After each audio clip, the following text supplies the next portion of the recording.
So, some of you guys will remember a couple months ago I did a radio replacement on my mom's Suburban, and it didn't quite go exactly how I planned. I had wanted it to retain all the factory controls like steering wheel stuff and Bluetooth and all that, and I wanted to have that still working. Well, it didn't. So, finally, the other day I was able to go out and fiddle around and tweak some things, and I was able to get it working, so I thought I'd make a follow-up video for you guys so that you guys can hear everything that I did to make it work properly. And the lens is a bit smudgy. Hold on, that's better. Okay, so figured I'd make a video fixing, or not fixing it because I already fixed it, but talking about what I did to fix it, and yeah, hopefully you guys find that helpful and enjoyable. Let's take a look-see. And it's pretty dark, and oh, that's okay. Okay, so this is the radio I put in. It is a Kenwood DDX6905S, and I had a couple of other things that I used to put it together, and one of those things was a unit called an unintended Maestro RR. Essentially, that unit was supposed to make a connection between the factory Suburban harness and the radio, and it was supposed to make it so that I could keep the factory steering wheel controls you see here, stuff like being able to seek between tracks and answer and hang up phone calls and change the source, and with these buttons back here, change the volume of the stereo. Now, in order to do that, you had to flash that module with a software that would make it work with your vehicle, and so I thought that I did that correctly the first time, but as it turns out, I did not. So I went ahead, pulled out that unit. It was actually quite easy. All I had to do was obviously disconnect the battery cable, since I was going to be working with electronics and prying stuff off. Didn't want the airbags going off.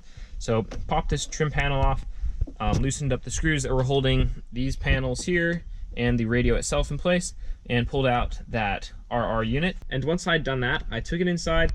This time, instead of trying to do it through my browser, I actually installed the iDataLink program on my computer for flashing stuff. And even though it was a little bit buggy and I had to restart 2 or 3 times, I was eventually able to successfully make it all the way through the process of flashing it, set up everything the way I wanted. I was able to make each of these buttons perform similarly to how they did with the factory settings. And then once I'd done that, I brought it back out here, hooked everything up, and then I also did some other things. So some of you guys will remember from that previous video that my father and I set up this little unit here. We replaced one of the factory cigarette lighter type car charger, whatever you want to call them, ports, and we put in this handy little thing here with an aux input and a USB. The USB so that we can continue using this port as a charger. That worked perfectly. However, this aux did not, because the factory connector, so basically out of the back side of this port, there are 2 wires. One of them is a USB, one of them is an aux. The USB one hooked in fine. However, the aux, we tried to hook directly into the back of the stereo, but it did not fit with the sub dash. We could not physically get the radio to fit inside the dash. So we went and bought a 90-degree adapter cable, and I hooked that up, plugged it together, electrical taped it, and so that's all working now. Also, we hooked up a microphone. That's what you're looking at right now. This microphone here, because I thought that the radio would automatically use the vehicle's default microphone because of that little Maestro unit. Not so. So we hooked in this microphone. This is what came with the radio originally. Ran the wiring down through this panel here. That's, if you look, you can see light down there. That's because this panel's all open. So let me get out of the seat so I can show you. So that now runs down this line and then across to here, and then through the dash up to the radio.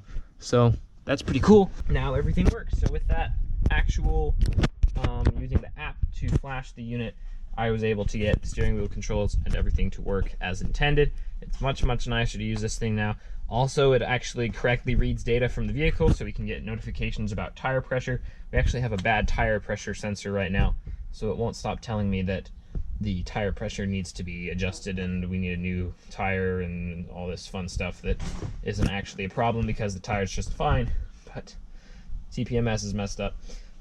But we can now actually read from the gauges through this unit. It's really cool what we're able to do with it now. And I'm super glad that I took the time to come out here and get it fixed for my mom. She really appreciated it. And it's just a nicer vehicle to use now.